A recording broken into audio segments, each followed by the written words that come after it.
as I write these Facebook quotes, which need to be quite short, which is not what I've been used to doing. Usually I start off with something short and it gets longer and longer until it's not something short anymore, and I then have to start again. And I've finally become more proficient at writing something short, and in doing that I really need to think carefully about what I'm trying to convey. And when I look at the problem with the benefit of hindsight, it's very clear that there's only one problem, and it's really very simple. But I also know that this story of life can make something very simple very unclear for a very long time, until such time as it's destined to become clear, and then it just clicks. And it's like, oh wow, that's it. That's what Ramana's been saying. That's what Ramesh has been saying. That's what Buddha's been saying. And it's so simple. And because a click happens maybe after we've heard something 200 or 300 times, and it doesn't click, we just don't hear it, we don't think it can be that simple. We feel this suffering and it just seems like it's just here all the time, we're not sure why. And so from that side of the fence, it doesn't seem simple.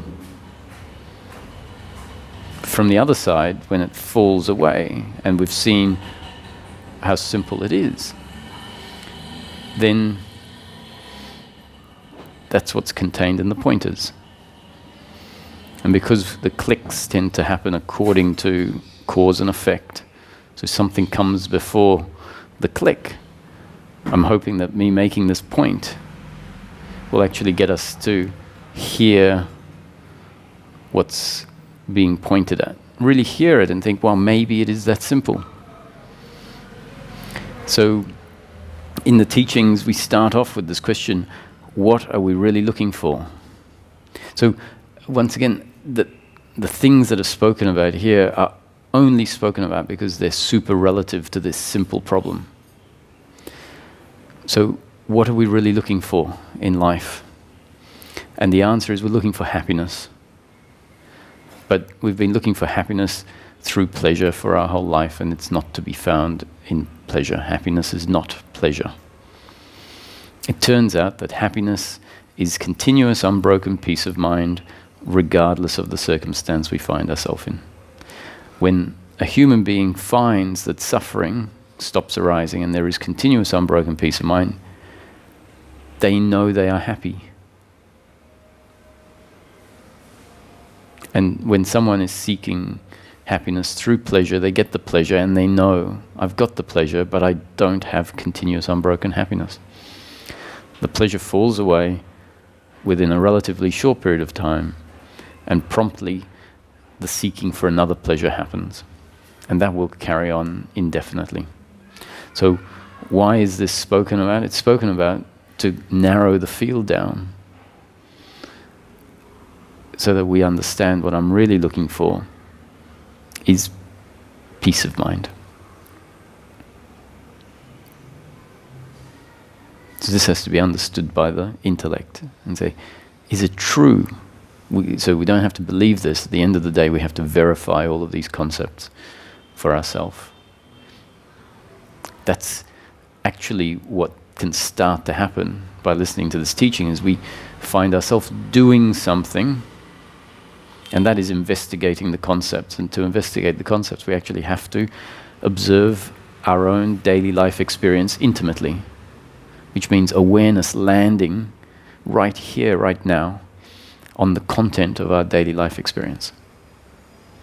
So if we hear the concepts and they go in 1 year and they settle, or what, but we don't actually then investigate daily life intimately, it's not working. Because the answers are only found by investigating at what the concepts are pointing at. And the concepts very soon will point at the problem, this simple problem. So awareness needs to land on the problem and see it.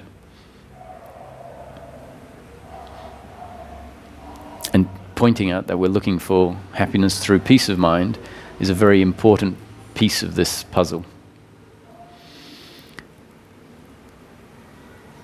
What is peace of mind?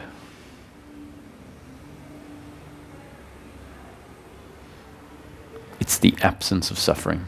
That's all. It's not a feeling of excitement or it's not even a feeling of peace. It's the absence of suffering. And suffering is an uncomfortable feeling that arises internally that ultimately is an uncomfortableness with oneself. And on the outer levels, it can appear to be an uncomfortableness with the other, but ultimately an uncomfortableness with oneself.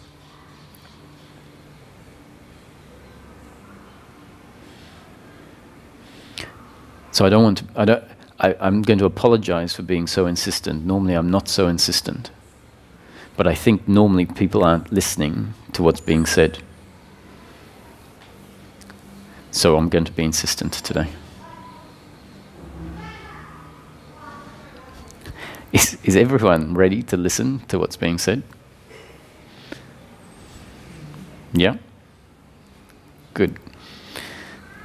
I mean it sincerely, actually. It's too simple for me to keep turning up every day saying the same thing and people not to get it. So this is it. We're looking for peace of mind, whether we know it or not. That's all. Peace of mind is the end of suffering. We can come to know this because when suffering is there, we can know I am not happy. Now is when I'm seeking. When suffering is here, we know from our own experience we're seeking. What are we seeking? The end of suffering. So the problem is suffering. And what is suffering? In practical terms, it's this feeling of uncomfortableness, and when we expand on it, suffering is either guilt or blame or pride or worry and anxiety, expectation or attachment to outcomes.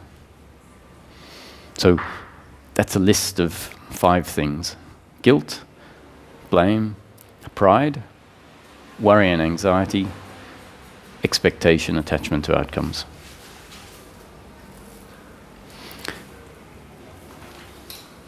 So the problem is this in practical terms, these feelings that arise.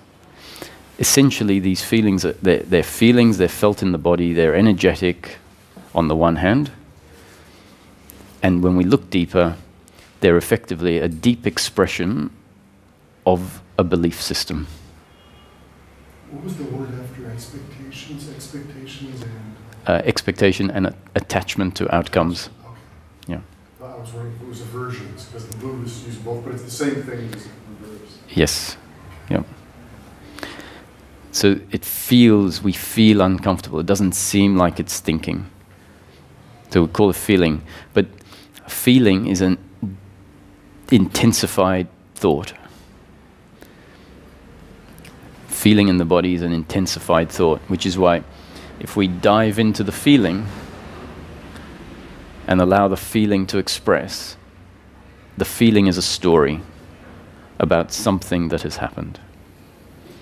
And in these cases, guilt, I'm not good enough for something I've done, or that circumstance, the behavior of the other, has proved that I'm not good enough. Feeling of abandonment or lack of self-worth. It's a form of uncomfortableness with ourself. It's one of the forms of suffering. And at its root, a feeling is a thought based on a belief of who we are. Blame is the same, a thought. So blame is a feeling. At the base of the feeling, this thought based on a belief of who we are. Pride is a feeling. The base of the feeling is a thought based on who we are. So let's look at what this belief is in the case of guilt, blame, and pride. The belief is, I am the doer.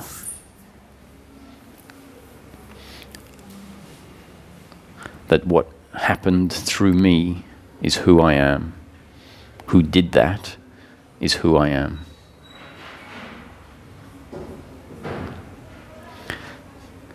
Hi. Welcome. What's your name? Matea.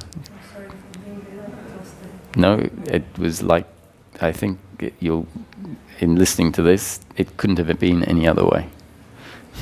So don't feel guilty. And I won't blame you.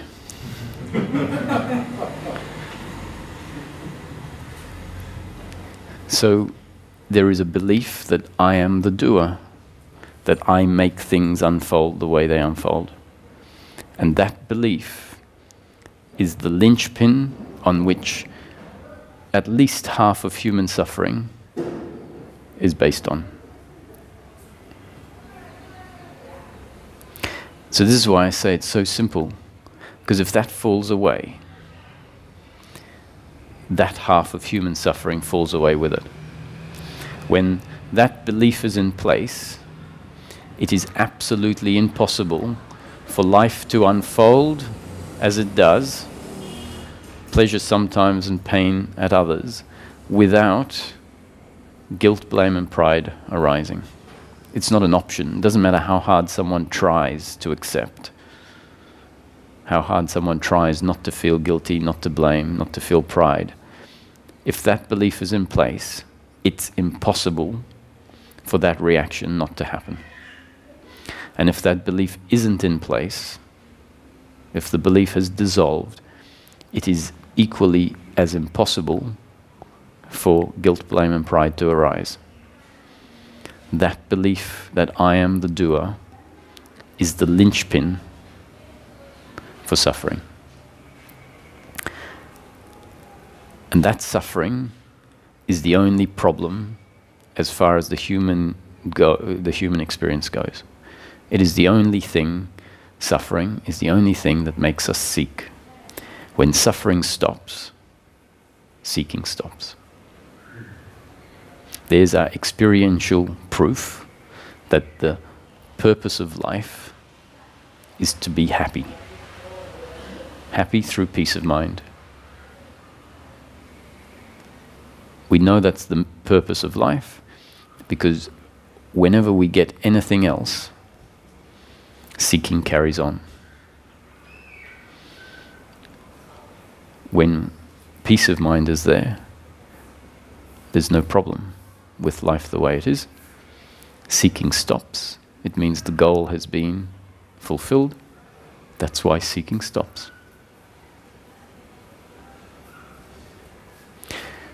The second half of human suffering is just as simple as the first half. It's just an extension of that belief of who we think we are. The first part of who we think we are that is false is I am the doer and the other is the doer. The second half is that who I am as the doer requires pleasure in order to be complete. And if we believe deep down at the level of who we believe ourselves to be that I need pleasure in order to be complete, it is absolutely impossible to accept pain in the moment. Because pain in the moment will be received by that belief as an attack on who I am. So once again, no question of accepting pain in the moment when the belief is that I need the absence of pain or the presence of pleasure in order to be complete. It would be a disrespecting of who we are if it was true that I need pleasure in order to be complete. To not resist pain would be a complete disrespect to who I was. It just turns out that that belief that I need pleasure in order to be complete is inaccurate. But to the extent that it exists, there can't be an acceptance of pain in the moment. So we are forced to resist life, resist the flow of life, which is bound to include pain from time to time. So the whole quest, the whole spiritual quest, is for something. It turns out that the something is the end of suffering. And Buddha put it quite simply, enlightenment is the end of suffering. The cause of suffering is desire. To me, that was Buddhism as I related to it in its completeness.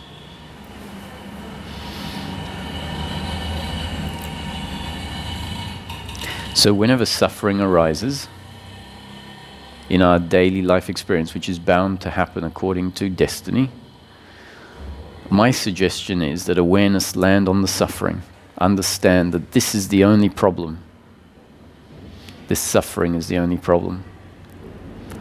And recognize that at the base of the suffering, there is the functioning of the belief, I am the doer, and/or I need pleasure in order to be complete. That becomes the only investigation required. And the investigation as put forward so far is just the recognition of the feeling and the base thought or belief that is functioning at the bottom of that feeling, that I need pleasure in order to be complete, and I am the doer, the other is the doer.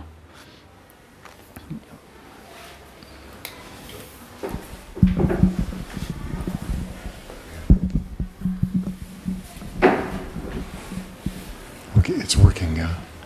Roger, I spend a lot of time with a lot of Buddhists, and a couple of them pointed out to me that suffering is one translation, but the word dissatisfaction is also accurate. Mm-hmm. You know, suffering sounds really grievous sometimes, but dissatisfaction can just be moderately pissed off at something.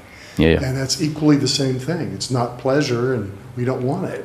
Mm-hmm. But I just wondered if that was within your parameters there. Sure. So for me, suffering can range from the most deep feeling of, intense feeling of shame, which I believe is the deepest form of suffering, to the most mild form of pride. And the most mild resistance to pain in the moment.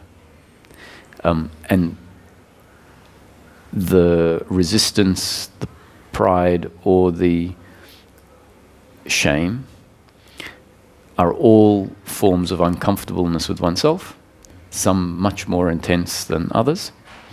And that feeling of uncomfortableness with oneself can easily be translated into discontent or dissatisfaction with oneself or with life, with the other. Ultimately, all a discontent with life, a discontent with the other, or a discontent with oneself is ultimately a discontent with oneself. And so the alternative explanation of what we're really looking for in life is fulfillment or contentment. And so therefore from that point of view, its opposite is going to be discontent or unfulfillment. And those the discontent and unfulfillment, to me, is synonymous with suffering in its mild or intense versions. Could I ask one other little thing? You used the magic word destiny. And when Ramesh used the word destiny, I always got in this unconsciously. Okay? I discovered later that I got in this framework of a big master plan. And stuff that puts somebody up there pulling strings and doing all this, like Michelangelo's ceiling in the Sistine Chapel. And it took my friend Robert Wolf to point out to me, there's not destiny in that way, Mark. It's just in the moment. And you said that perfectly yesterday, the spontaneous happening in the moment. But I just wanted to bring that up because that screwed me up for a long time. That thinking of destiny versus free will, rather than beyond both. Sure. Yeah, yeah, great.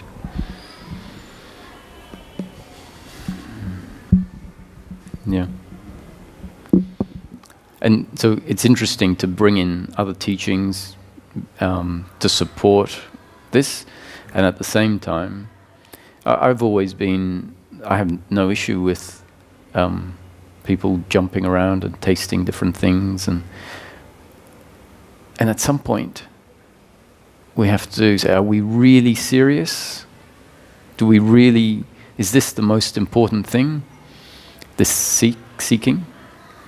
And I think once we've jumped around and tasted a few things, we need to pick one thing and stick with it. Because the fact is that a teaching is a methodology.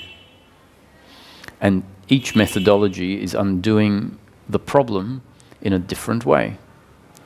And the words that one teacher uses have specific definitions to them. And the words another teacher uses could be the same word with a different definition. And if we're jumping around, unless we're completely dedicated to fully understanding that teaching as that teaching, and fully dedicated to then go to another teaching and really understand what it is saying, which requires a lot of dedication, to listen to hundreds of hours of discourse, to read hundreds or thousands of pages of transcript, and be really interested in understanding exactly how a teacher is using any significant word in their teaching. And so if we're ready to do that for one teaching and then do that for another teaching, and then mentally be able to jump between one and the other and adopt the definitions that are used in one teaching when we're in that teaching, and then jump into the other and understand that fully. If we're going to do that, then it's very powerful to have a couple of teachings, because they'll act as pointers from different angles to exactly, and we'll understand the different methodology. But because they're different methodologies, they're going to say different things because they're undoing the problem from different angles. And then we'll start saying, well, that said that, and that said that, and I don't know which one it is. And it's not about this or that. They're both valid. And they're never really, you can have contradictions within one teaching. They're not really contradictions, they're just answers to different problems. You know, if someone's depressed and unable to function, a teaching will say, you're the one that has to stand up. You're the one that makes things happen. Especially if the depressed person has heard another teaching or another part of the same teaching that says you can't do anything. And if that's turned into a belief that is making the depression even more intense, then the concept put forward is, no, you've got it wrong. You're the one that makes life happen. You have to stand up. You have to walk down the street. You have to order the food. It's not going to magically appear in front of you according to God's will. God's will happen through you raising your hand, calling the waiter over and saying, this is what I want. And then it'll magically appear in front of you. And for someone who's full of arrogance and pride, this is what I've achieved. Look at me, I know. This is what this teaching means. I know what you're saying is wrong. And then the teaching will say, listen, it's an illusion to think you're doing anything.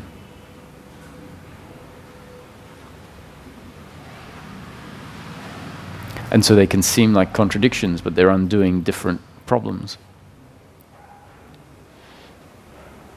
So before we go into the expanded version of the teaching, I'd like to come back to where we were right at the beginning, because we can now start to make it more and more complex. The teaching does go into more and more complexity to support this initial explanation. But let's just go back and see what we're really looking for. We'll be seeking for our whole life, 80 years, maybe we've been seeking for 80 lifetimes before this, if they exist. And all that seeking is for one thing, the end of suffering. That's all that will ever satisfy the human being. And the end of suffering is exactly that. So whenever suffering arises, attention, awareness, because it's being directed by our up-to-date conditioning. So these concepts, what I'm saying right now, has the potential to become part of our up-to-date conditioning. And how the human being functions in each moment is a result of their up-to-date conditioning. If a human being has not heard that what they are looking for is peace of mind, then awareness won't pay particular attention to suffering as the main problem. And if, well, it will, awareness will pay particular attention to suffering as the problem, but it will be completely involved in it and have no clarity about where to go from being completely involved in suffering. If our up-to-date conditioning is such that there is at least an intellectual understanding, a very clear intellectual understanding, that what we're looking for is peace of mind, and peace of mind is simply the absence of one thing, human suffering. And human suffering is an uncomfortable feeling in the present moment, an uncomfortableness with oneself. And so when that arises, awareness can land on it and say, this is the problem, and I know theoretically or intellectually that this is here because there is a belief that I am the doer and that I need life to be a certain way in order to be complete.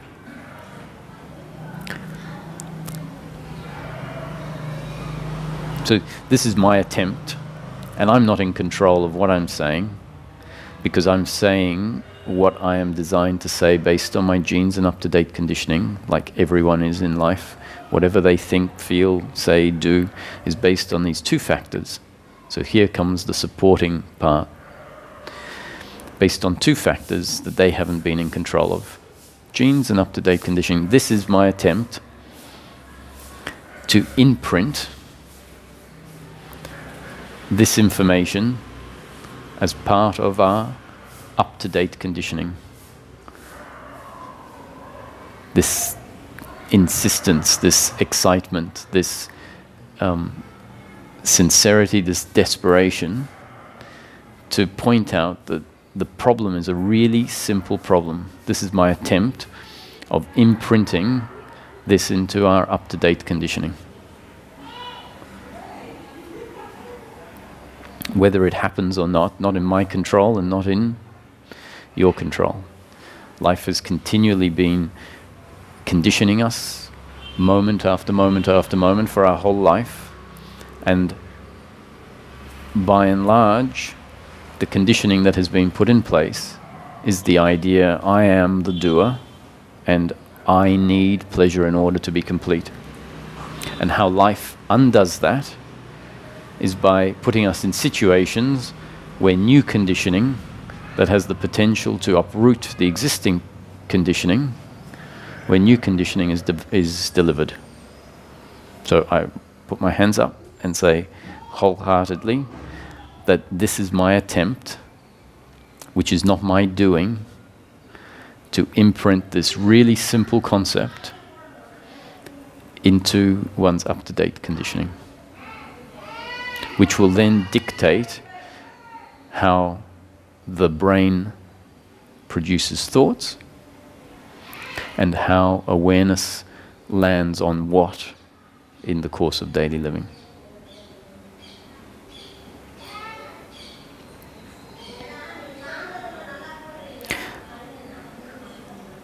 So what is this sense of personal doership in practice? In practice, it's really simple. It's the belief that I am the thinker. If we get down to it, I am the thinker. And then what follows thoughts are actions and feelings, and therefore I am the thinker, So I must be the actor. I must be the one producing feelings. And I am the sufferer. Because suffering is one of these objects that arises in the present moment that we conclude is what I am. The realization that there is no doer is the realization there is no sufferer.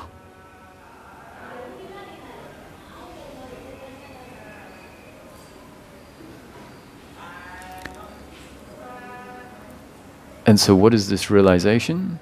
It's awareness landing on the fact that suffering is at its root the belief I am the doer. And once we've ticked that off, an investigation that says, where is this thought stemming from?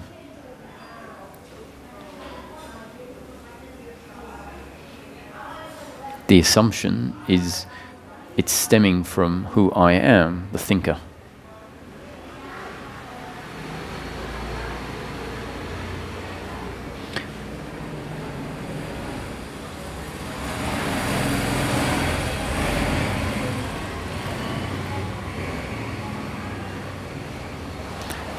Because upon investigation, we don't find a thinker. We find a brain, which is part of the body, that is designed to output thoughts. The brain is like a biscuit machine. A biscuit machine spits out biscuits. It's been designed to spit out biscuits, and when it's conditioned by having a certain program put into it, it will spit out whatever shape biscuits the program tells it to spit out. And the brain is a machine that is designed in large to spit out thoughts. And suffering is a thought. And contained in the thought is the me. The me comes into existence because the thought that is spit out by the brain includes a me in it. So if awareness tries to find the thinker, it won't find a thinker, it'll find a brain. And if it finds a me, eventually it will find the me as part of the thought that the brain has thrown out. And that's the illusion of the doer. The illusion of the doer is contained in the thought that says, I am the doer. The other is the doer. I hate myself. The thought says, I hate myself for what I did. Guilt. I hate the other for what they did. Blame. Look how good I am. Look what I achieved. Pride. The thought that says, this is not right. I wanted this today, and it's not been delivered. And this is terrible for who I am. I need to fix this. Why has this happened? What can I do in the future? What can I do in the future to make sure I get everything I need? That's attachment to outcomes and expectation on the belief that I need that in order to be complete. And it's all contained in the thinking, which is, in its intense form, a feeling in the body of uncomfortableness, of suffering.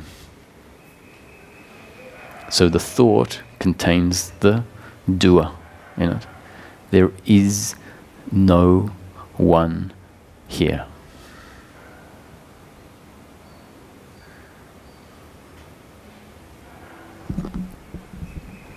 So you're saying there is no doer, and it means also there is no I.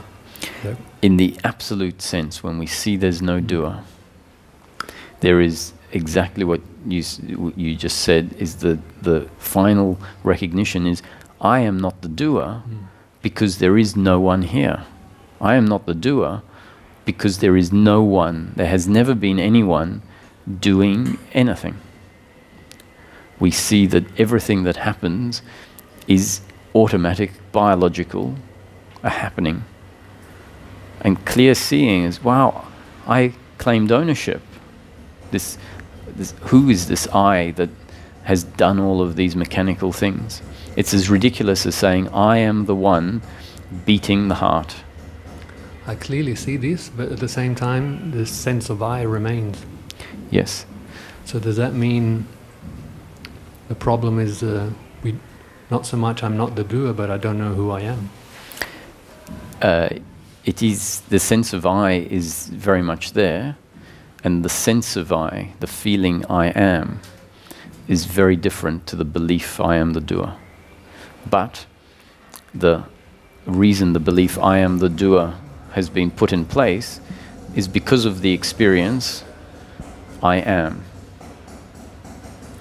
So the experience, which is designed to be the way it is, an experience of I am, has created the impression that there is a doer. And because the experience is an experience of there being a doer, that experience has supported the belief, I am the doer.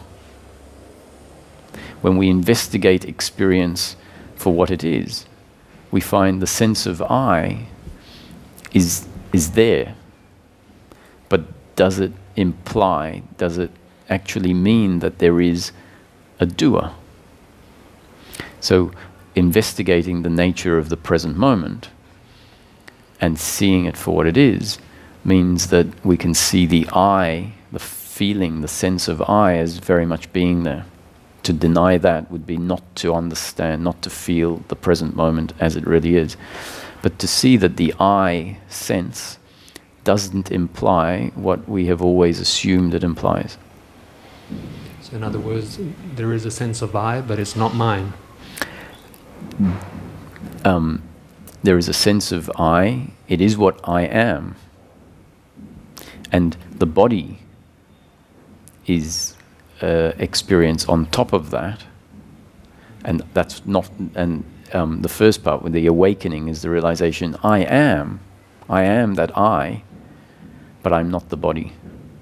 I'm not the thinking or the thoughts. So the first shift is to shift to being the I. The I as an impersonal sense of existence, which is no longer seen to be intertwined and the product of the body. It's seen to be prior to the experience of the body. And so a shift into being that I is now a separation, a separating from seeing oneself as the body. Now, this is not how we end up living life. This is not the final integrated understanding. I want to be really clear about that. And normally the teachings talk about Roger. Roger exists. But before we can come to an integrated understanding of what Roger is, the false idea of Roger has to first be deconstructed. The actual components that make up the experience need to be seen. And then when it's reconstructed and Roger comes back into the experience, there's an accurate understanding of what Roger really is. And that reconstructed experience of Roger is, yes, Roger exists. I exist as Roger, but I am not the doer. That's what gets left. But rightly so, first, a deconstruction of the components has to happen. So your point is very, very valid, that I can't deny the sense of I. So as awareness lands on this I and says, what is this I really? And meditation is a great place for the I to be investigated, because in meditation, the objects of experience tend to, by and large, fall away. And what doesn't fall away in meditation is the impersonal I. We come to see that the impersonal I is ever present in any experience in life. There is never an experience in life that doesn't include the impersonal, at least the very impersonal sense of I. The only time that the sense of I falls away completely is when experience falls away completely, which is a theoretical, we can never experience that. It's the unmanifest. Not even God knows the unmanifest, because the unmanifest by definition is the complete absence of anything, including awareness. So we can say that in the unmanifest, consciousness is not even aware of itself. And that is pure potentiality, the unmanifest. And when pure potentiality explodes into manifestation, which is daily life experience in its complex form, and meditation or deep sleep in its most simple form. Deep sleep being a far simpler version of the manifestation than most meditations will be. In deep sleep, the sense of I is so subtle that there is only a very residual, it's only really known when waking up happens. In meditation, there can be the falling away of objects, the senses fall away, and there can be a very clear awareness of that impersonal sense of existence, that impersonal I am. And from that place of recognizing the impersonal sense of I am, the daily life experience can superimpose itself on that background that is basically revealed in meditation, the background of awareness and the sense of I. And when the daily life experience superimposes itself on that background, because that experience includes the body and everything else, it then produces the experience, I am the body. Which, once that happens and there's a clear understanding of the deconstructed components, that experience is not a problem. That is the experience that we live in for the rest of our life. The experience of I am Roger, no longer living in an expanded state where the experience is I am consciousness. I am impersonal awareness, the witness of everything that happens. That's part of the deconstruction realization. So you've pointed out the sense of I am. The other experience, which is this expanded state of witnessing, is highlighting the awareness aspect of the experience. So that we come to see that the background of all experience is awareness and the sense of I am. Those are the two most basic components. And then the flood of images superimpose themselves on that, and it creates the experience I am Roger. Not something that is problematic once once the experience of Roger is understood to be a combination of these various factors. And at any moment we can investigate experience, and it's seen to be transitory, it's seen to be impermanent, it's seen to be an appearance only. And an understanding that the life experience is an appearance only, appearing exactly the way it appears, which basically means that experience is predetermined from the point of view of the individual. The experience and whatever happens in it is not determined by the individual. The individual is intrinsically one with the experience, intrinsically inseparable from the experience. And that's where we come to see, oh, I am not there is no doer. So then the integrated experience is living as Roger, but with the complete annihilation of the belief in personal doership. Roger now no longer, the experience of Roger no longer includes the belief I am the doer. It just doesn't have ground on which to exist because of the clear seeing of what daily life experience is.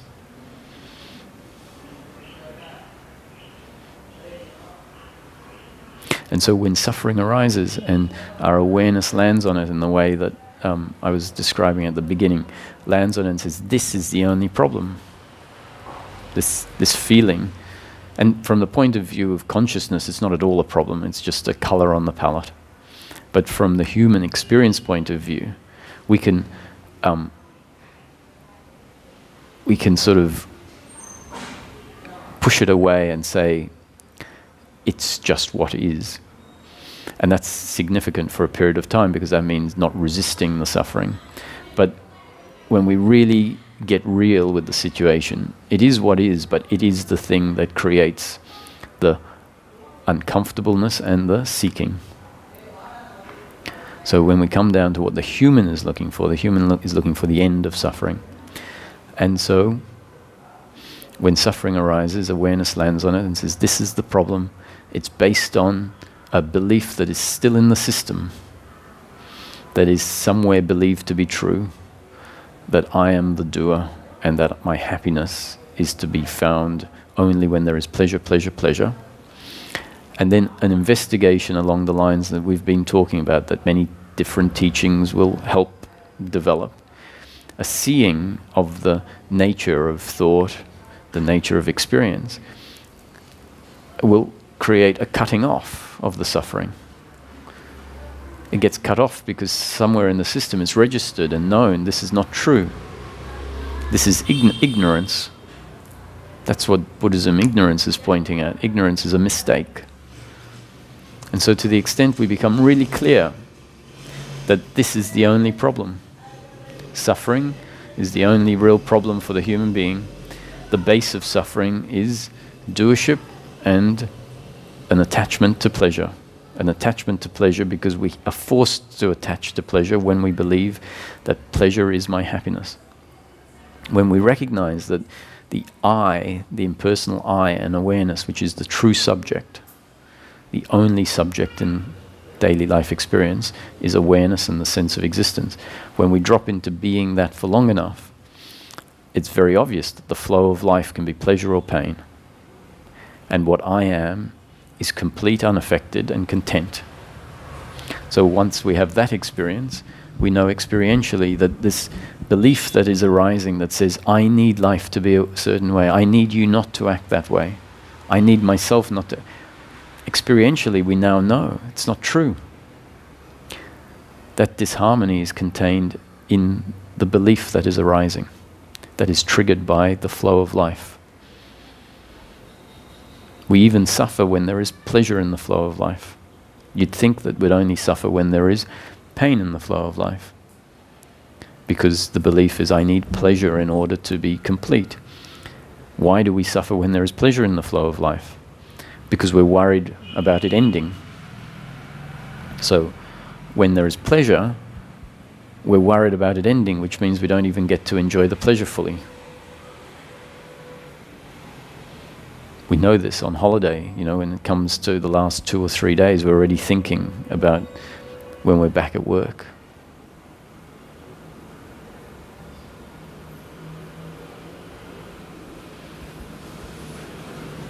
So I've spoken enough in general. I'd like more of the questions you put forward, like on this topic, what we don't understand.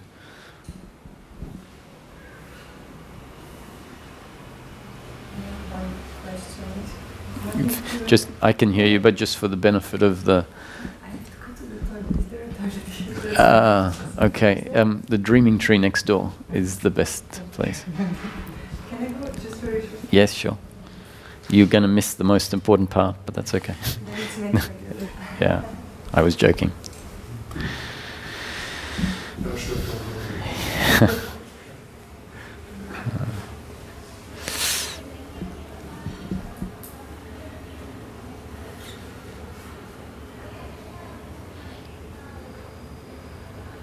So this is, I'm going back to normal tomorrow, just so you know. So this is the time to yeah. So if you, this is the time to ask the thing that we don't get. Tomorrow I'm going to just sit here again quietly. So I'm not sure if it's on the topic, but a few days ago you mentioned a technique of investigation that might happen with these conditionings of looking back to the day and see if there's actually anything that could have been done differently, and seeing that everything couldn't have been done differently. Is there any other techniques you would encourage, specifically maybe with this I am the thinker? So the problem being is that if we give a technique and say here's a technique, we're giving it to a doer. That doesn't exist. And then the thought that is functioning is going to be a thought that says, I am doing this practice, I am doing this technique. And often we ask for a technique because we're attached to life being a certain way. I need a technique because I'm not ready to allow life to be as it is. That's my preface to the question, because now I'm going to give you something that could be mistaken or taken as a technique. What this is these are words, not coming from a doer. These are words that are part of the destined story of life in the moment. That's one way of seeing it. A happening in the moment, a spontaneous arising, not my doing. I'm very clear on that. Speaking happens. It doesn't imply there is a speaker, unless we have a view of life that only makes sense for speaking to happen if there is a speaker. Only makes sense for thinking to happen if there is a thinker. So we can have that view of life where the assumption, I am the thinker, is there when thinking happens. Can we see life as something that can produce speaking without a speaker?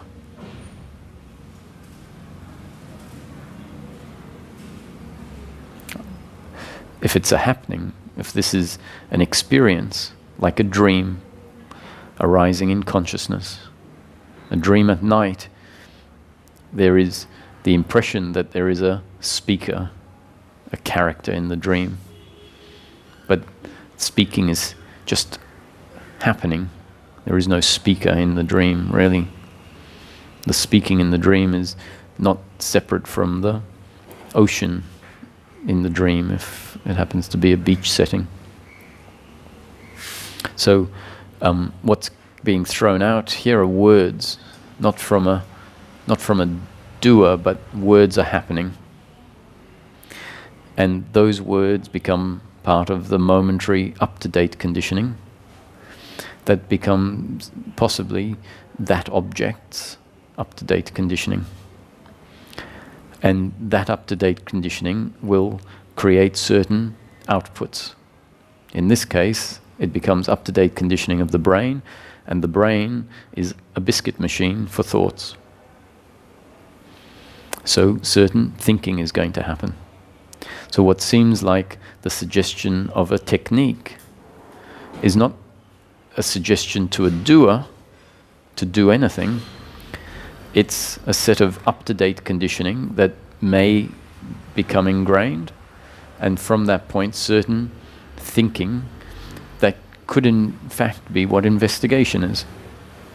Investigation is simply a specific type of thinking, coupled with awareness, that then creates new conditioning of the brain, and the brain then produces conclusions.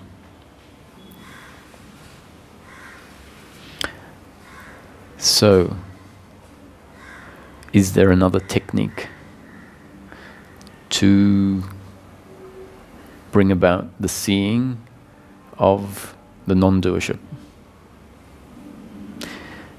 Firstly, let me repeat the technique I provided last time.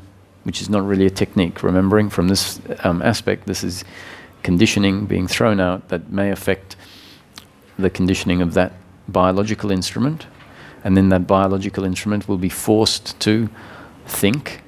Without a thinker, thinking will happen in a certain way. And so the practice that was suggested last time was the practice of personal investigation, which is what Ramesh used to suggest. If someone insisted that they need something to do, this is it. But with this explanation, we can see even this is not a suggestion to do anything. And when it happens, it's not a doer doing anything, it's just life happening.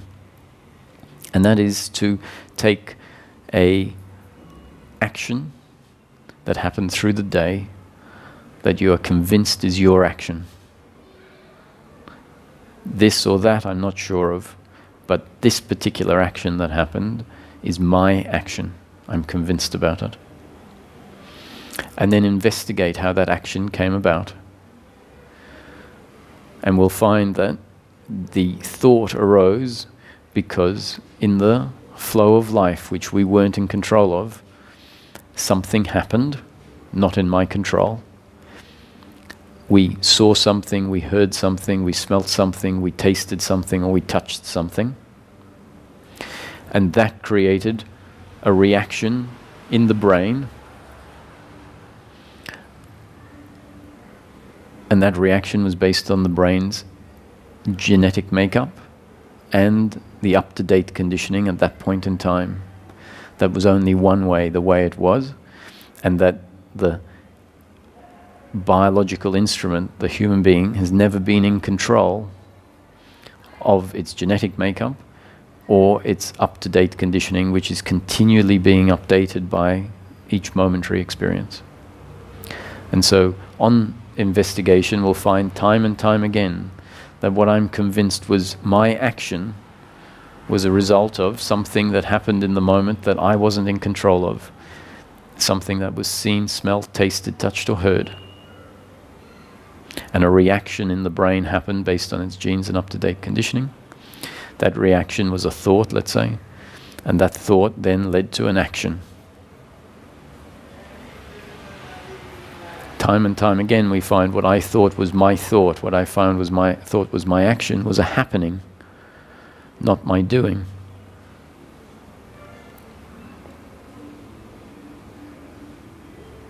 The other investigation is what I've just described.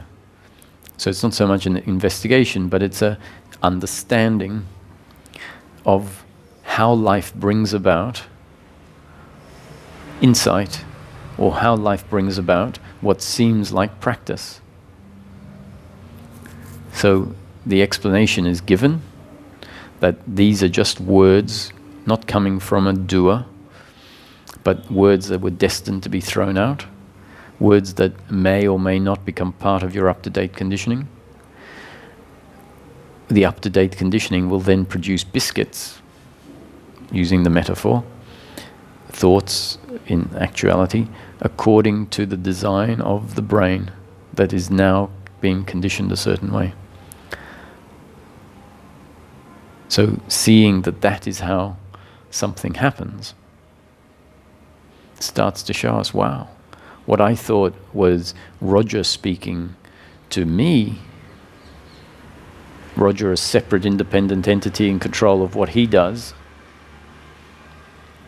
and me being a separate independent entity that listens to Roger and then decides whether I do this investigation or not. On investigation we find no, Roger was destined to say what he said, and I was impacted one way or another, not in my control. We don't know how these words are going to stick or not stick. And then thinking happens according to however the words stick or don't stick.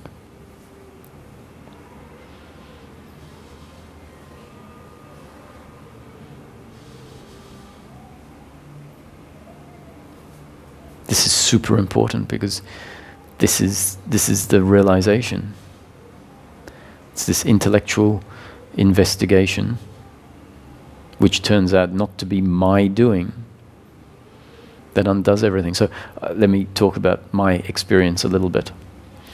I found myself interested my whole life in problems. I loved to solve problems. Give me a problem and it was great. It's like, oh, this is something I can spend the next hour on or the next day on. I enjoyed it. A riddle, a problem, a puzzle, just happened to be my makeup. And for most of my life, a young part of my life, I was thinking about all sorts of things, relationships, why do they work this way, finances, economics, whatever. I was curious to understand how things worked. And then at some point, books. Someone gave me I picked up a book completely by accident. Let me tell you the story. I was in my 20s. I was going to the beach. I was on my own, and I used to enjoy going to the beach because sun, and it was enjoyable to just watch what was going on. And I thought, oh, I'll stop off and see if a friend of mine wants to join me who lived quite close to the beach. So I dropped in. He was there, but he said he was about to leave and that he would be back in an hour and he'd come and join me at the beach. And I thought that's a good outcome. And I thought, but for the next hour on the beach, rather than just sitting there with nothing to do, I'll take this book that I saw on his coffee table. And I picked up the book and off I went. And I was lying on the towel with the book open in front of me, not really reading, in fact not reading at all, just looking around. And after about half an hour of this, I realized that the book was upside down. I had the book open and it was upside down. And I quickly turned it over, embarrassed, because I was wondering how many people were watching me from somewhere, seeing that this book was upside down. And in that moment of embarrassment, I dove into the text. And I started reading this, and it was all about stuff I was curious about. And thankfully it was written by a PhD, and so it was complete, and it was thorough, very different to how my thoughts had been. I used to be curious about things, think about things, but I was never able to have a complete framework about anything, really. And this seemed to have everything contained in it. The book was called Stop Thinking and Start Living.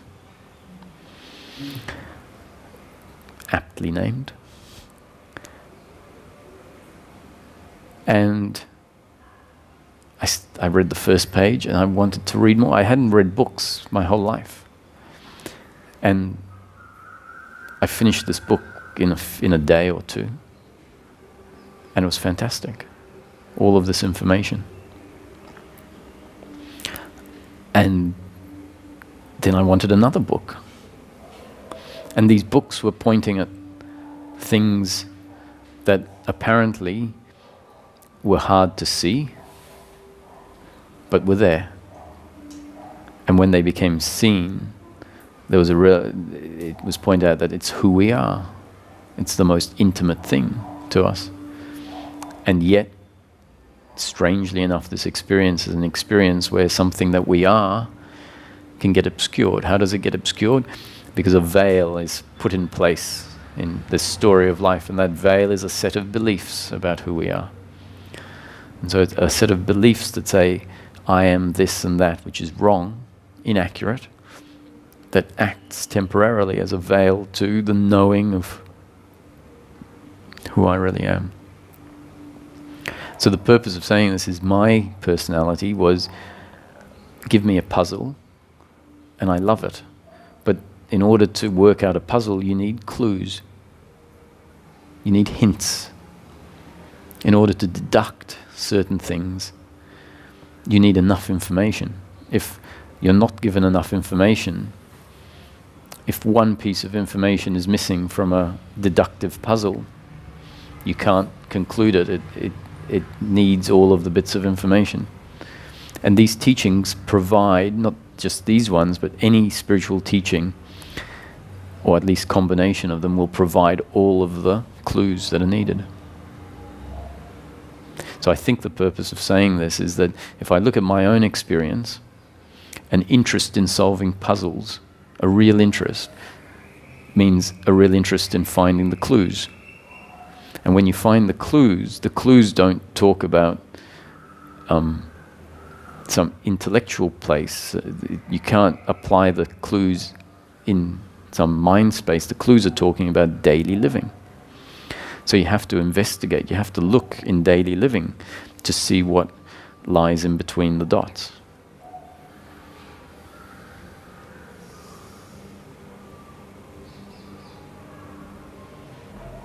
These are the clues. Are we interested in solving the problem? If someone's really interested in solving the problem, then they're really interested in listening to the clues, and then they'll investigate their own life experience, because we're looking for happiness in this life for Roger. So it has to be investigated at the level where our happiness is.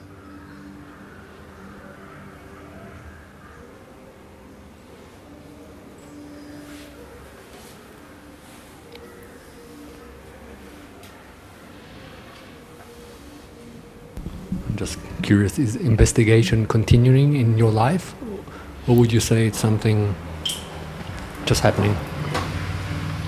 Or would I say it's something that is just happening?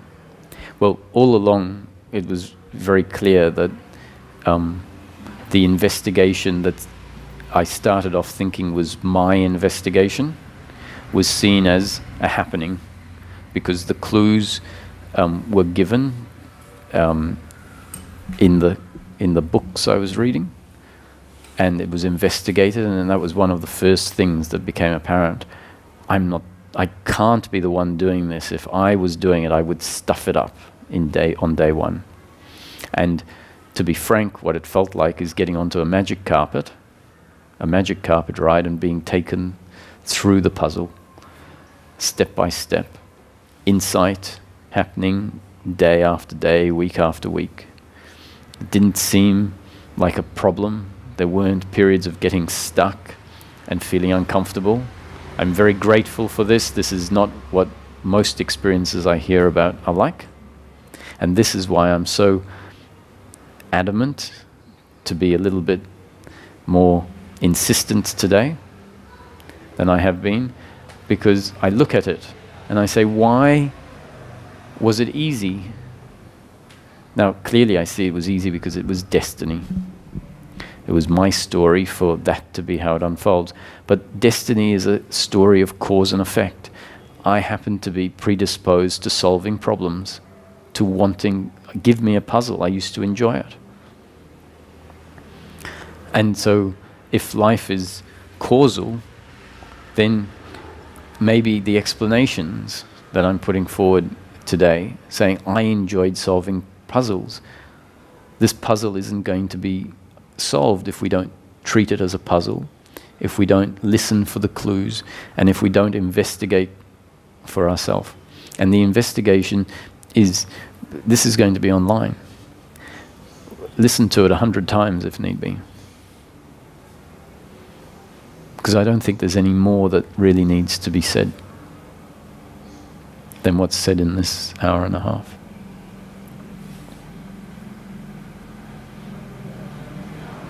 And whatever extra needs to be delivered will be delivered in the course of your daily life, through whatever you find yourself reading, thinking about.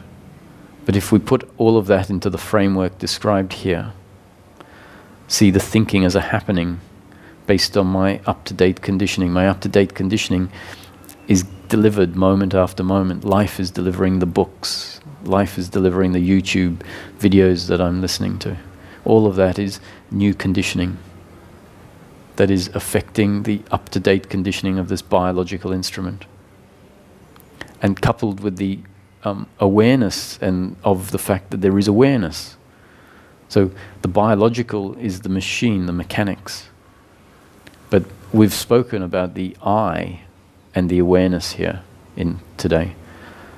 The awareness in the I is not mechanical. The awareness in the I is ever present. That's the only truth in the manifestation. We're seeking truth. Ultimately, we know that deep down. This is a search for truth. The opposite of truth is mistruth or ignorance or lies. The belief I am the doer, I need this and that, that's mistruth. That's error. So it's good to know what is error, which means what is not real.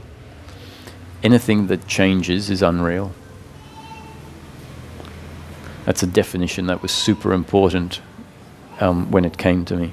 One of these clues. We're seeking truth. That which is ever-changing is unreal. Truth is unchanging.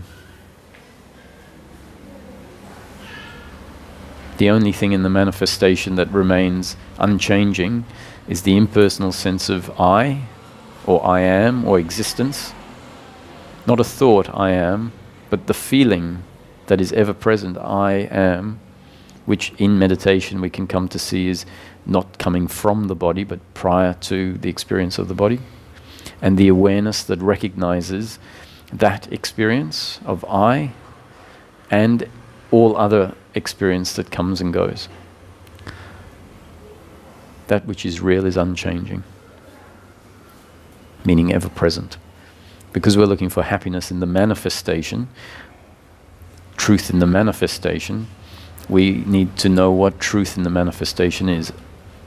I am and awareness. In the unmanifest, I am and awareness fall away. I am and awareness are not ultimate truth, because they are not ever present outside of the manifestation. The ultimate reality is absolute nothing. There is no truth, we could say. Nothing is truth. It's a nice play with words. Nothing is truth.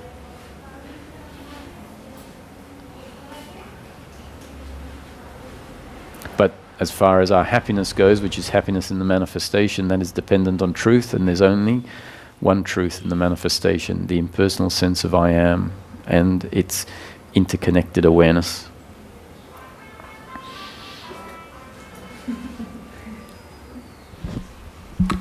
A direct consequence of this message seems to be a tremendous feeling of unity and oneness. Sure, absolutely. And all like separations just fall off.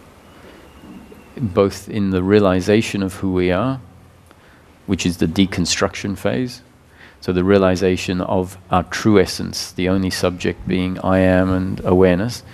There is the experiential knowing, the experiential experience of non-separation.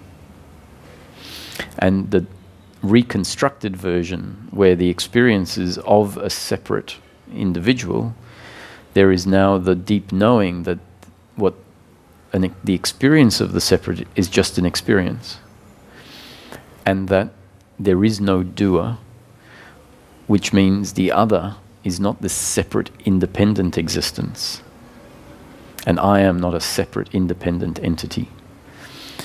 What I am, even though it feels like I am separate, the deep knowing is what I am is a vehicle through which impersonal consciousness links and then functions as personal consciousness, which means there is a deep knowing that what Roger is always connected to Source. Roger can't say anything, can't do anything, unless that connection to Source is there. The connection has always been there, it's just it hasn't been recognized.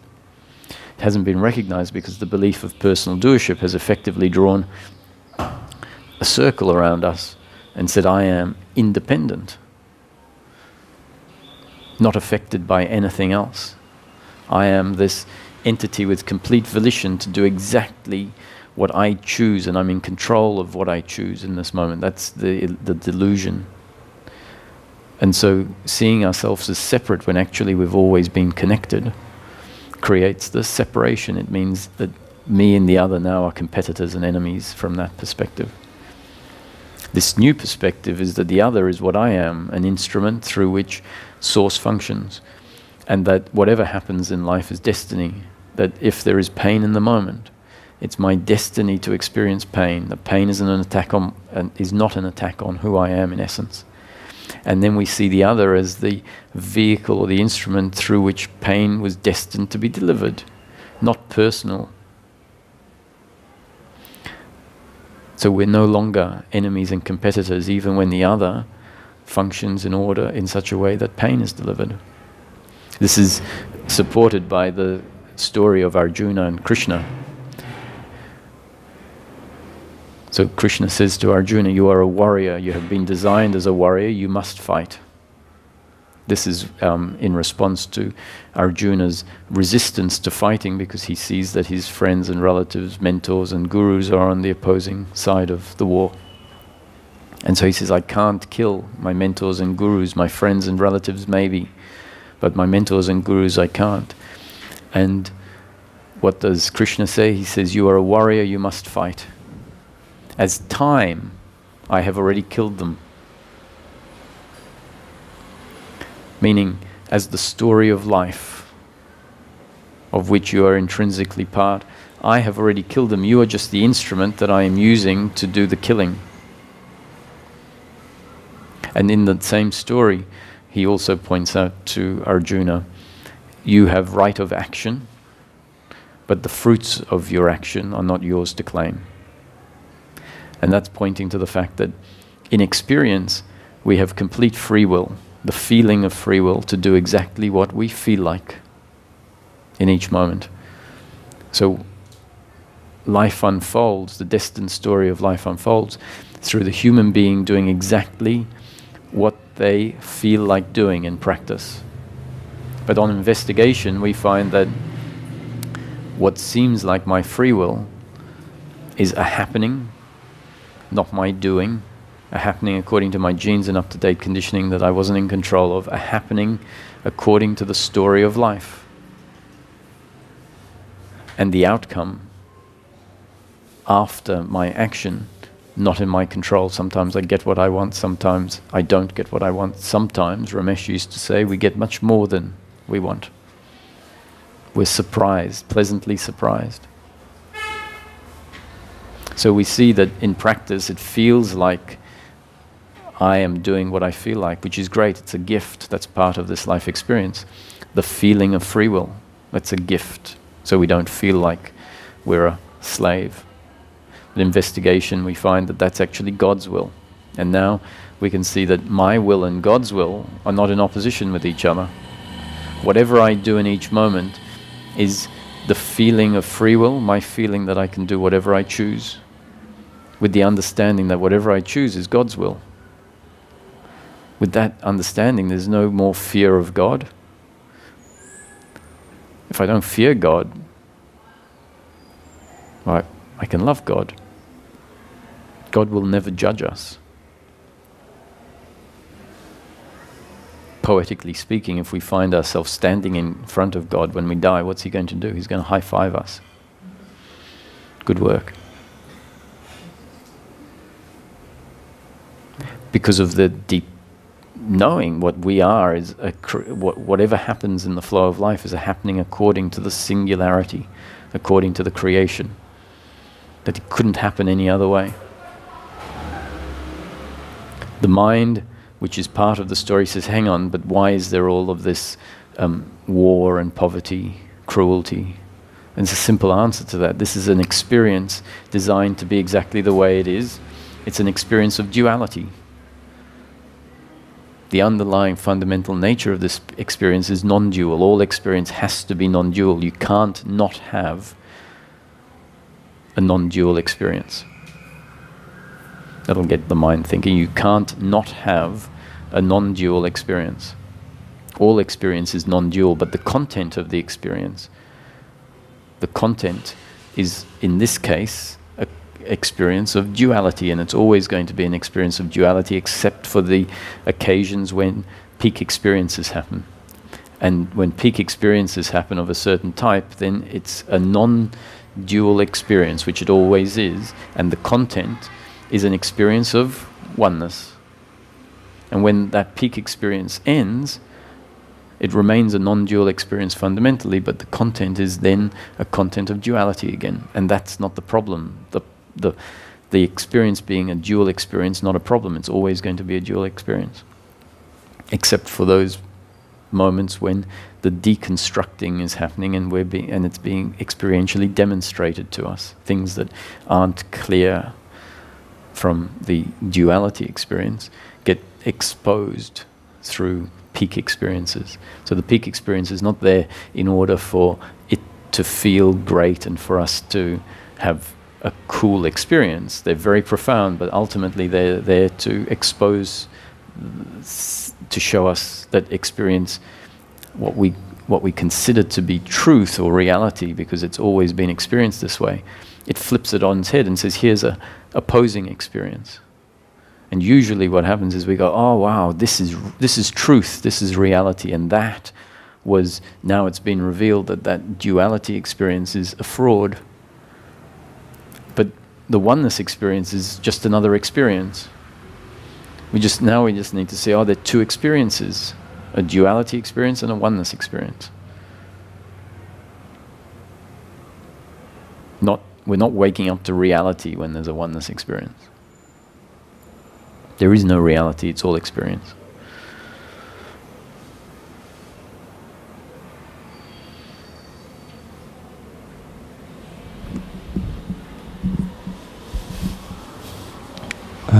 So a different topic, I'm trying to categorize a form of suffering into one of these 5 categories. Mm-hmm. And I see that I'm sitting with a form of self-awareness, not witnessing, but a self-awareness that's slightly judgmental in a way, that is slightly, yeah, it's a subtle form of self-judgment, and I can't really... Guilt. Guilt for what? For being the way you're judging yourself to be. Okay. Self-judgment means you're not good enough. That's what you're saying. I'm judging the way I am. I judge myself for getting angry. I judge myself for feeling guilty. I judge myself for not getting it.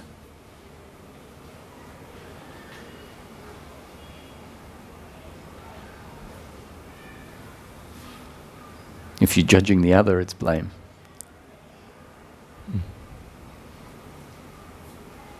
Okay, that's what I find. For not being good enough. So let's introduce, what's the time? Okay, we have some more time. Anyone can leave whenever they want. I'm back tomorrow.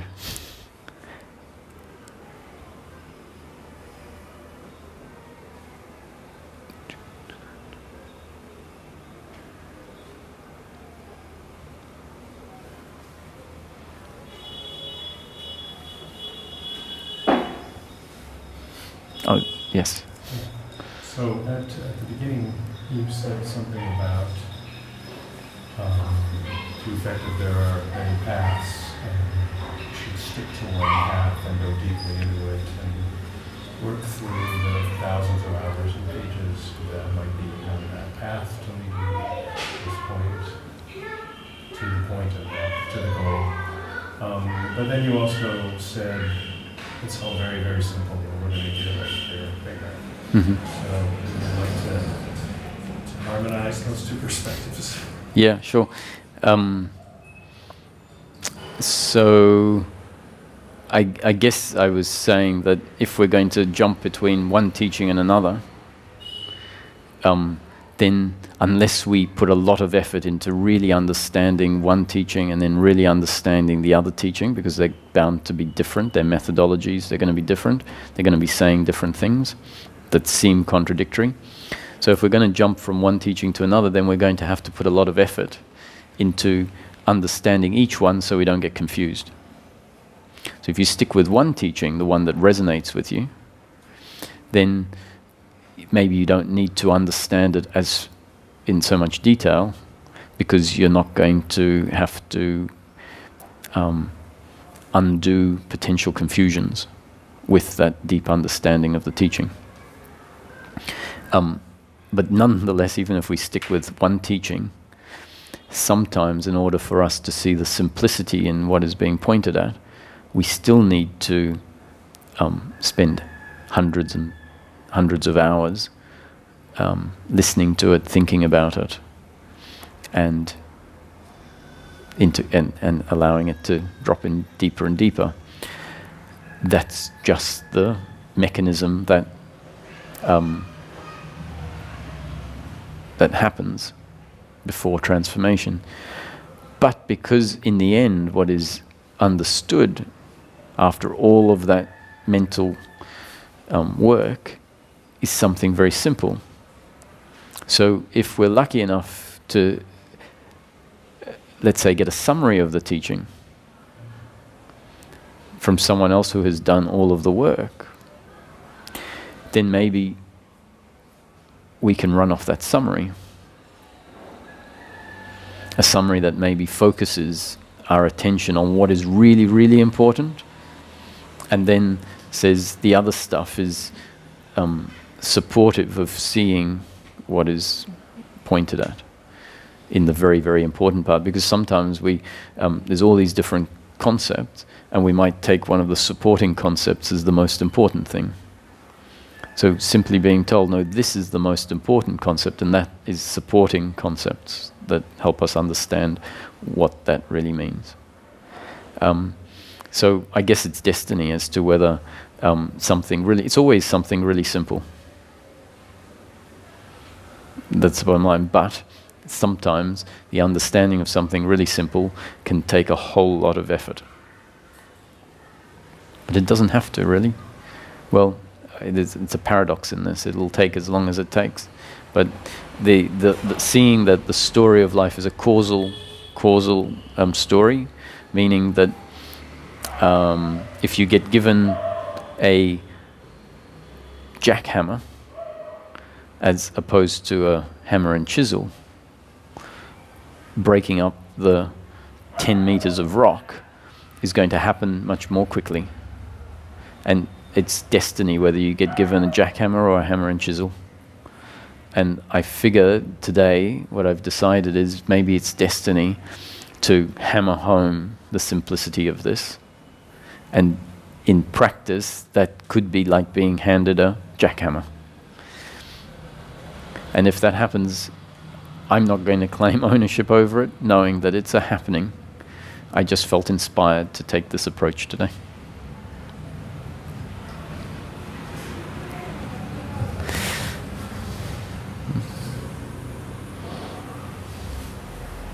There's a story. People were resisting a certain teacher who was giving them just what you gave us today, the utter, simple, direct truth, cutting through years of bullshit and just going right to it, which is much appreciated.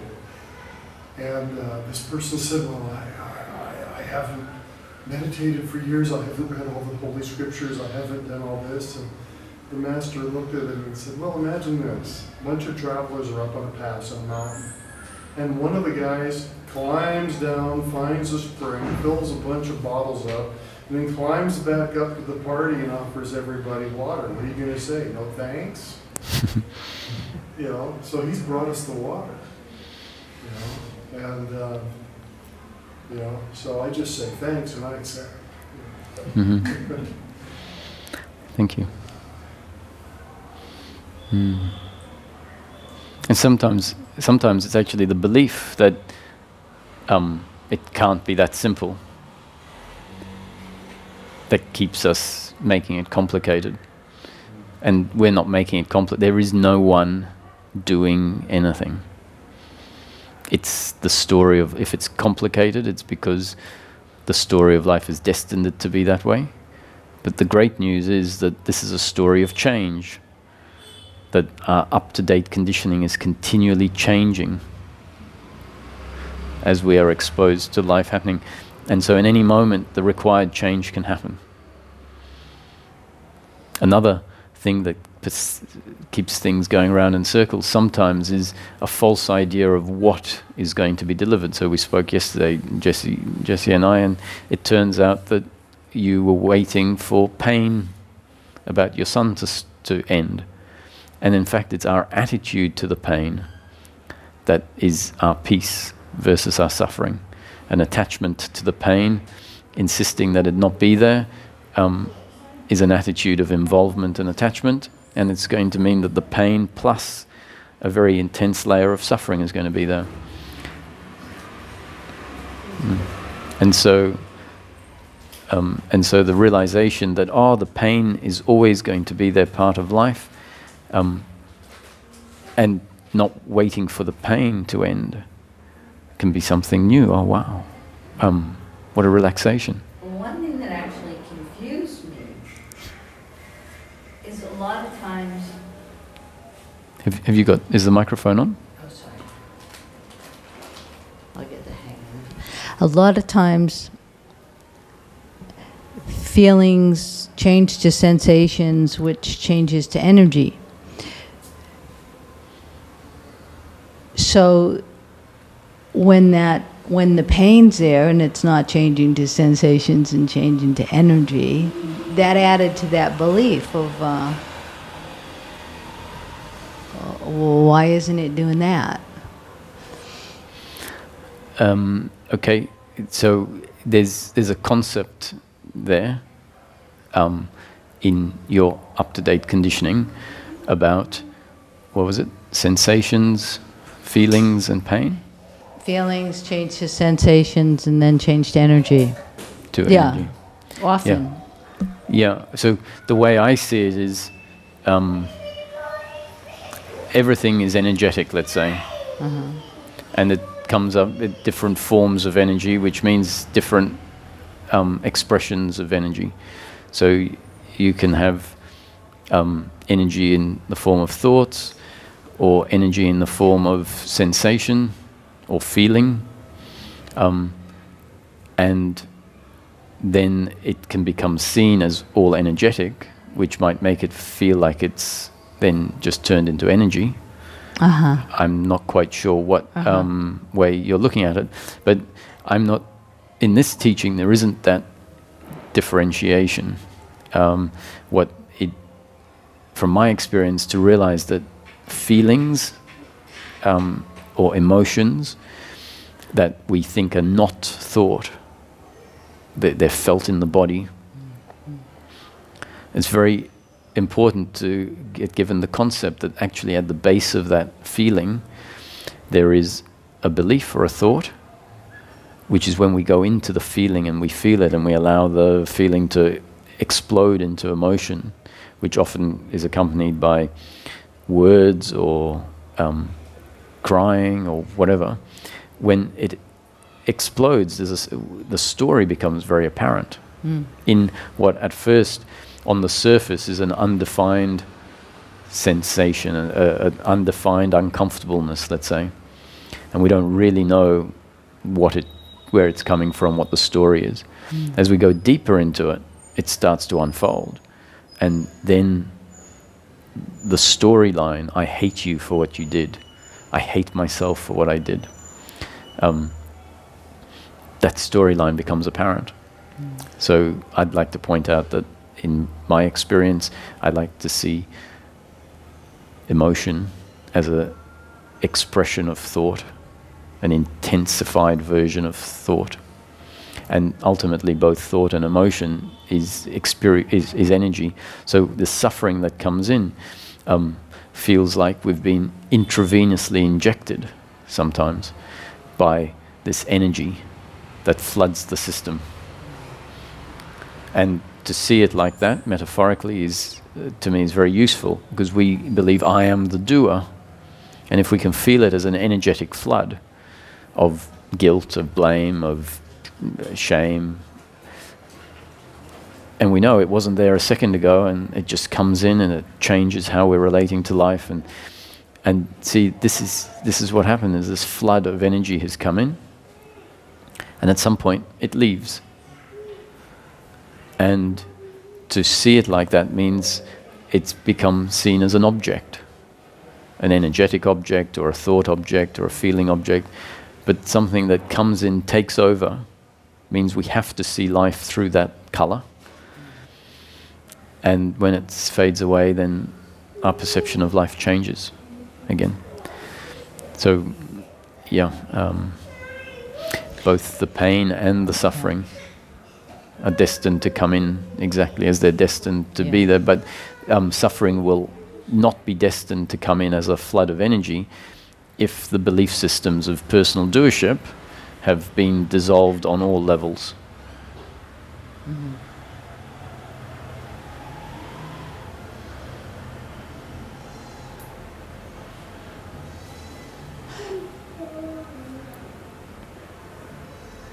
So just to clarify, but I'm not sure that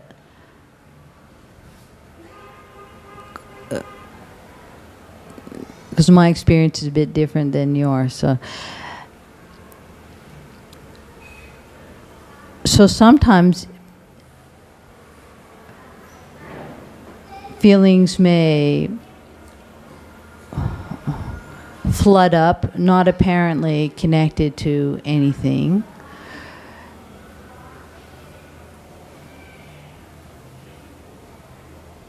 They're just passing through or something. I mean, not all the time good thing, but sometime. And that if I notice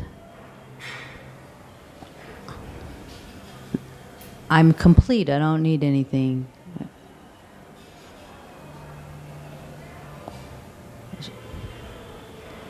Then it doesn't matter if they're unpleasant or pleasant. Like I'm not needing something to, I'm not needing help, or I'm not needing an answer, I'm not needing anything. But it doesn't mean that that doesn't sometimes happen. Sure. So let's just elaborate quickly on the difference between pleasure and pain and suffering. Because it's very important if we're going to start investigating the nature of our experience. Pleasure and pain is the flow of life, which means as life unfolds moment after moment, it's always only ever pleasure or pain. And that pleasure or pain is going to be determined by the body's biological preferences, which are part of the genes and up-to-date conditioning. And so if life unfolds in line with your biological preferences, that's pleasure. If life unfolds out of line with your biological preferences, that's pain in the moment. The deeply ingrained belief that says, I am the doer and my happiness is to be found in pleasure, pleasure, pleasure, reacts with that flow of life, reacts in a way that if the flow of life is painful because of my actions, or what I see as my actions, then guilt will be there and a resistance to the pain that has happened in the moment. If life is painful because of the actions of the other that we see as the doer, we will blame them and we will resist the pain. And that blame or that guilt and that resistance of the pain in the moment is suffering.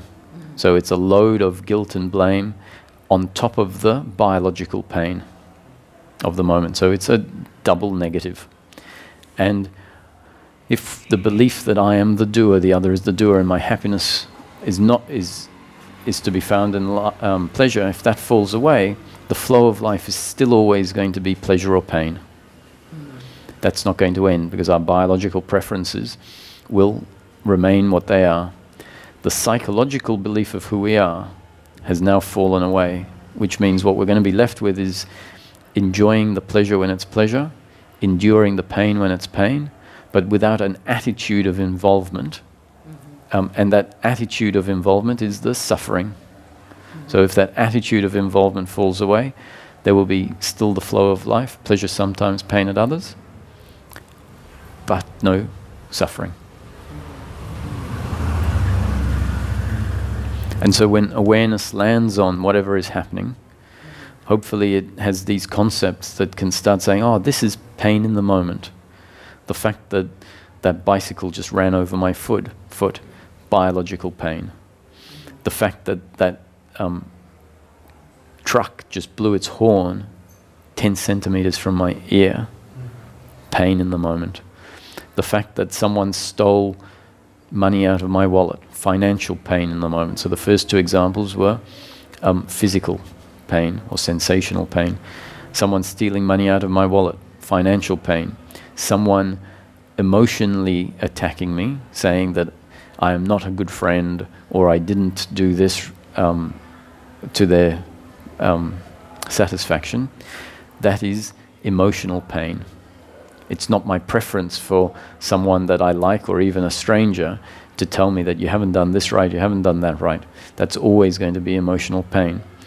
The opposite, if someone tells me you've done a fantastic job, thank you for sharing this, that or the other, or thank you for helping me move house, it makes me, it was so special to me. That thanks and seeing the other happy is emotional pleasure. If someone says, thank you for helping me and here's $100 for your efforts, I don't want to hear anything more about it, please go out and enjoy a nice dinner, then that is financial pleasure. And the dinner, if it turns out to be a nice dinner, is going to be physical pleasure. The dinner might turn out to be bad, and then that's going to be sensational pain or physical pain. So the flow of life is always going to be pleasure or pain. That's unavoidable.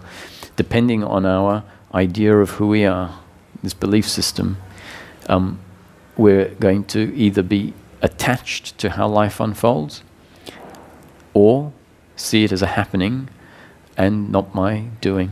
And to the extent that the belief has fallen away and there's a recognition that what I truly am, in essence, is not the physical body, but the consciousness functioning through that body.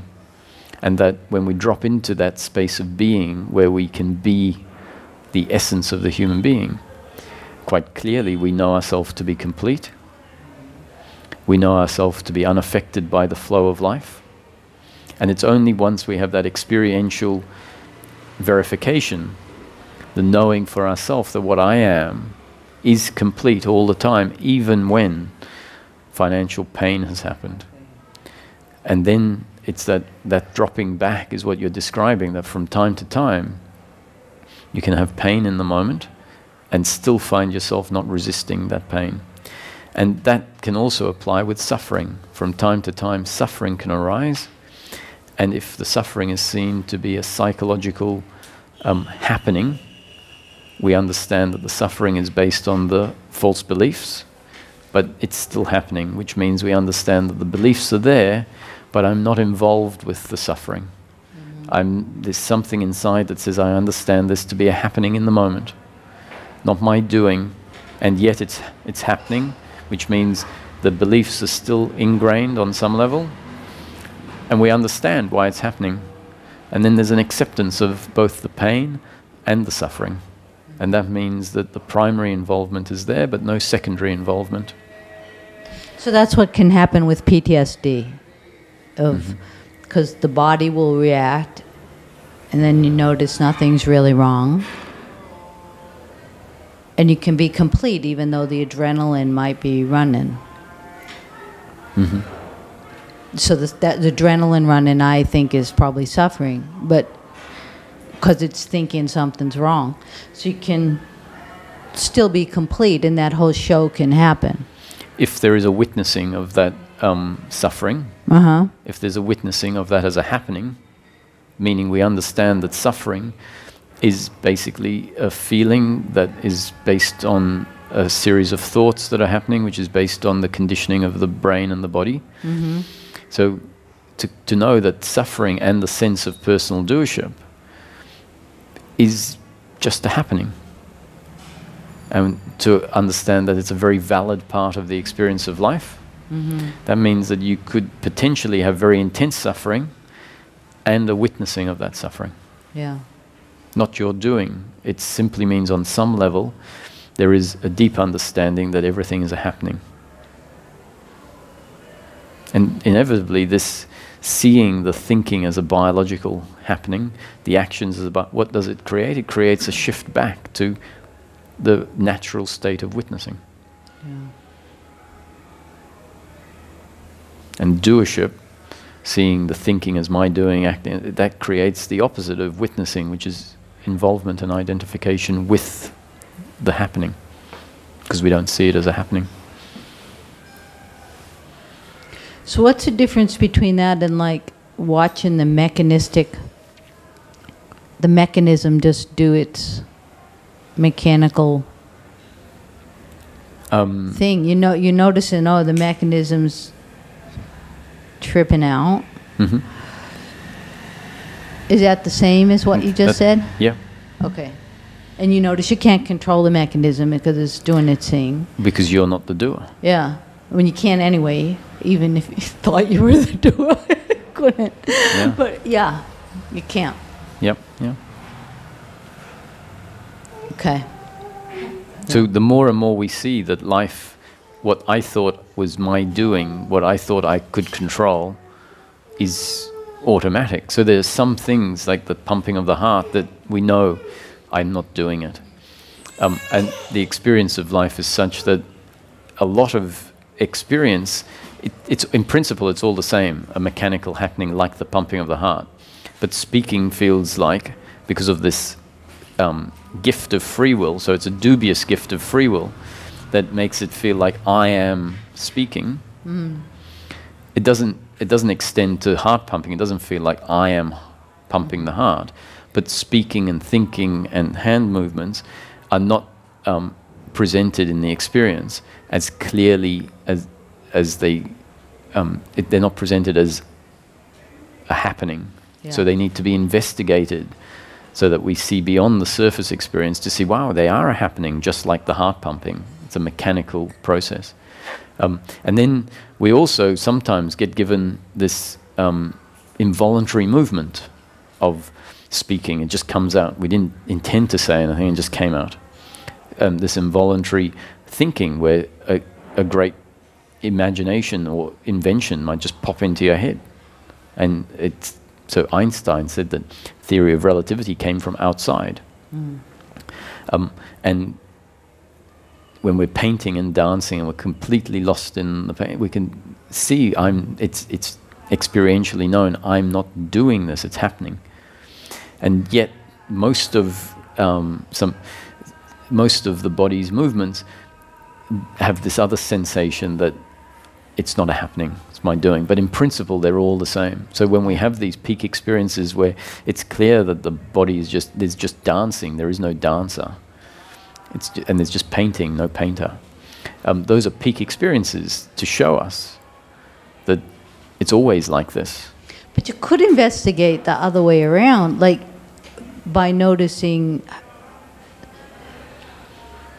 that thinking isn't, that the way you make a decision is it kind of drops in and then decision is made. You could start just noticing how you're actually doing it. Sure, as long as hopefully you're seeing that the thought, you didn't create the thought. Yeah, it just drops. It drops in. It just yeah. comes in, and you're noticing it. Yeah. Or you're not. Yeah. Yeah. So as long as this is where the problem starts, is we don't see the mechanics of thinking. Ultimately, a big shift when we realize there is no thinker, because all of the assumptions we have about me as the doer is based on the premise that I am the thinker. And the reason that there's the premise I am the thinker is because we just don't see life as, how could life happen if there isn't a doer? How can there's no notion the way that we see this experience of life. At first, there's no notion that there can be thinking without a thinker, that there can be speaking without a speaker. So pointing to the fact that the brain is a biscuit machine that pumps out thoughts. Means, well, sometimes you just respond into your environment. I mean, the thoughts aren't yours anyway. Yeah. I mean, it might be her. I don't know whose thoughts they are. Yeah, sure. Well, I think they're always coming from the brain on one explanation, or the other explanation is they just arise out of nothing. The field, well, to me, it feels like, yeah. But they're two different explanations. One is a causal explanation, and the other is when we look at the moment in complete presence, and it's an investigation of the present moment experience, we find, what's this notion about a brain? Show me the brain. If you investigate and come to be awareness that is aware of everything that is arising, and we're completely present, we're just present with what is, and then the notion that there is a here and a there is ludicrous. Like, there is no there, there's no England or Chennai, there's just here. When we're really present, because we're not going by any hearsay anymore, we're really present. And then where's the brain? The other alternative is that the way that the story of life is designed is, when investigated from a different angle, a causal angle, it will seem like thinking isn't just arising as an object out of nothing, but it's a result of the brain functioning. So a scientist will put things on your head, and there'll be brain waves showing up on the monitor as you think. And so they'll say, you see, it comes from a brain because the brain waves are moving, and I've got plugs on your head. And if you say, well, show me the brain, they can cut the head open and say, look, there it is. So there's going to be two ways we can investigate, either causal or from the spontaneous arising point of view. And they support each other. Yep. Both ways, you're not in control, you're not the doer. That's why in a mob, you could be acting a way that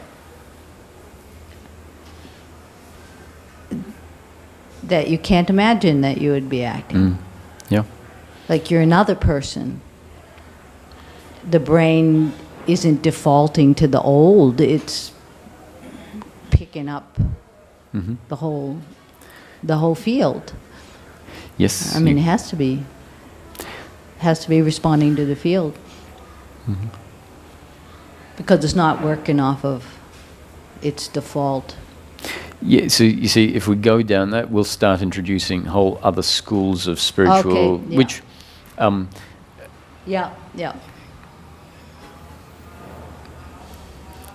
Which doesn't make them wrong. It just means it's now mixing two teachings together, and it can become,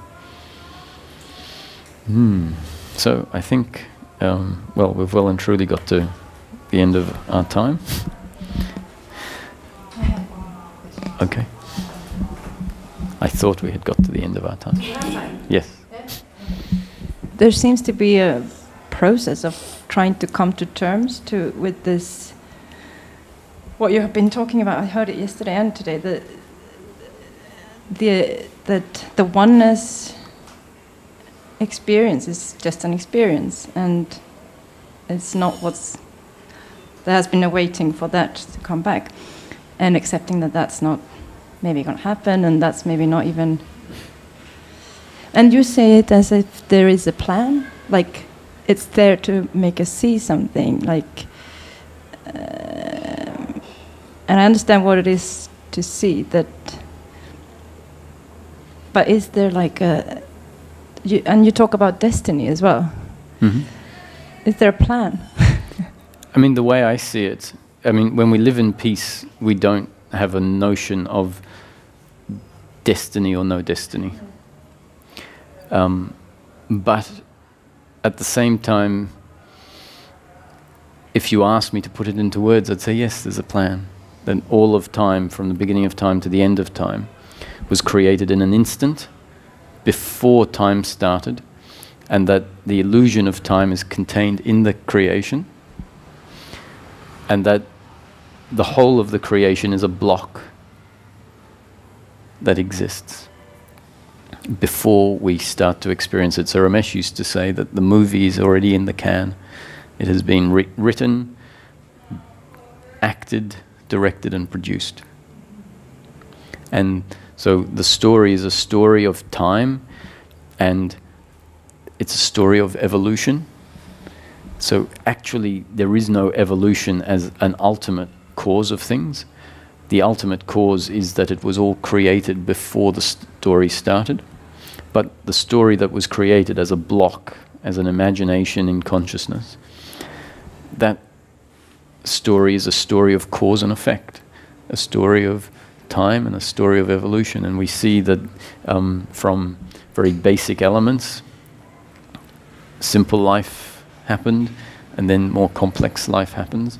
And so at some point, dinosaurs were the most complex vehicle through which consciousness of Source was functioning. So consciousness of Source was experiencing the creation from the perspective of that instrument. And then the dinosaurs got wiped out in the story of life, and more complex forms were allowed to develop. And now consciousness is experiencing the story of life through humans, human vehicles, and maybe in the future there will be an even more complex form of vehicle for consciousness to function through. And so this evolution that happens is unfolding moment after moment, exactly as it has been created to unfold, like a story in a book. And so on page 46, the story says, and Peter woke up.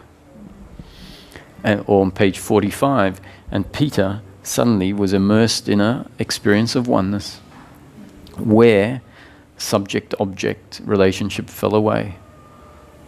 And so the narration of the book is effectively going to be the equivalent of the experience. And this is an experience of evolution, and one of the evolutions, you've got industrial revolution, you've got technological revolution, you have biological evolution, spiritual evolution. It's a story of forgetting oneself, suffering, at some point waking up, and suffering ending. And the whole thing happens bang, bang, bang, exactly as it's designed to unfold. Which, if we remain identified with being the human, this seems terrible. There's all sorts of ideas of what this means. That's why we don't like the notion. It's predetermined because it takes away this, well, what's the purpose of life then? From the perspective of the human who has a false idea of who they are.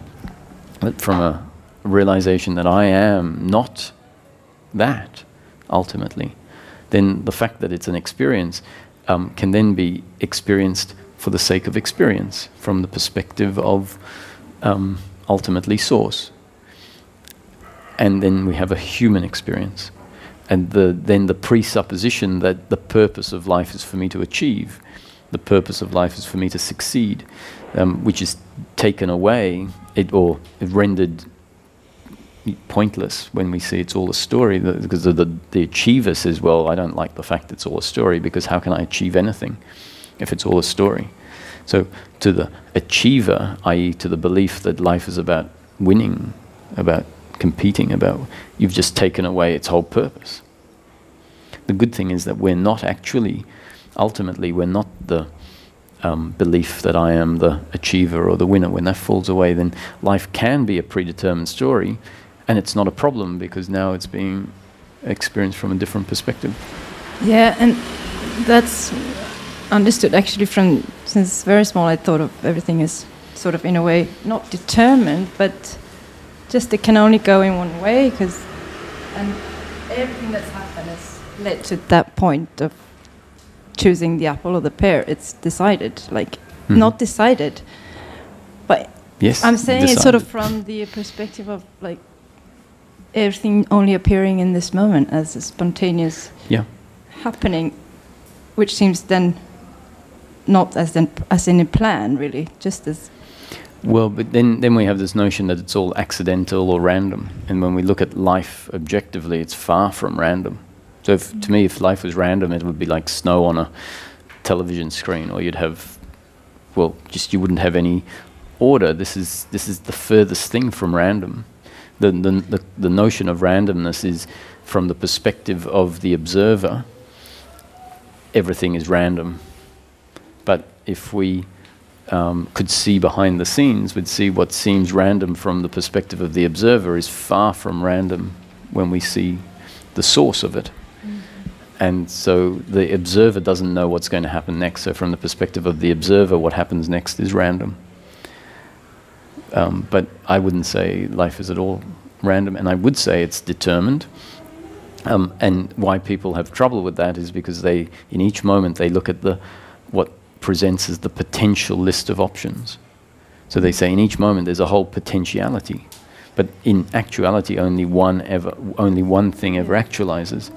And so if you looked at life, to me it would be this, in potential you'd have all the grey lines that could be, and so it would be this ever-expanding map of grey lines that branch off into all sorts of, but we'd look at that ever-expanding map of grey lines, and only one black line would run through the whole thing.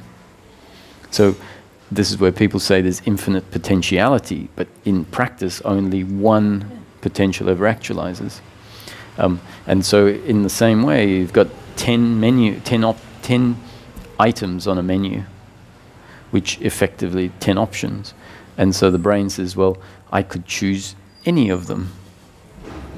But in practice, you'll choose exactly which one is destined to be chosen at that point in life according to the creation, because your choice is actually part of the creation.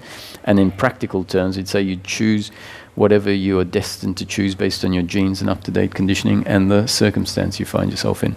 So based on your biological preference in that moment.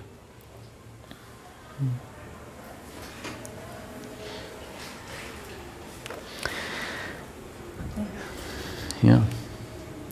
So thanks for coming, everyone. Peace be with us.